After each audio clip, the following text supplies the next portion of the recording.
ચાલો આજે હું તમને એક વાર્તા કહું। વાર્તાનું નામ છે સારી ટેવો। ચાલો વાર્તા શરૂ કરીએ। સારી ટેવો।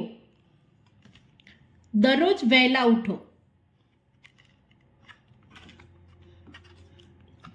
દરરોજ દાંત સાફ કરો। દરરોજ સ્નાન કરો। કચરો હંમેશા કચરાપેટીમાં નાખો। જમતા પહેલા હાથ ધુઓ। દરરોજ સમયસર ભોજન કરો। માતાની ઘરકામમાં મદદ કરો।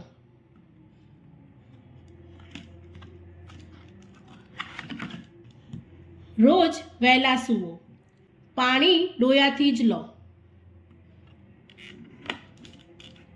સંડાસમાં ગયા બાદ હાથ ધુઓ। ઘરની આસપાસ વૃક્ષ ઉગાડો। બગીચામાં ફૂલ ન તોડો। પડીકા કરતાં ફળ અને આંગણવાડીનો નાસ્તો કરો। હંમેશા બીજાની મદદ કરો। હંમેશા સાથે અને હળીમળીને રમો।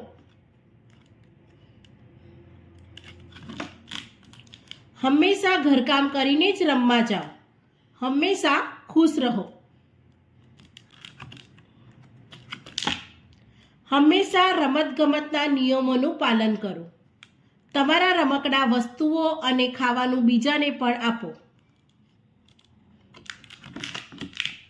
હંમેશા વડીલ અને એકબીજાને માન આપો। રોજ સવાર સાંજ પ્રાર્થના કરો। હંમેશા સમયસર આંગણવાડીમાં જાઓ। આશા છે કે તમને આ વાર્તા ગમી હશે। તો આ રહ્યો તમારા માટે આજનો સવાલ। આ વાર્તા મુજબ તમે કઈ કઈ સારી ટેવો વિકસાવી છે તે જણાવતો વિડીયો બનાવી અમને મોકલો।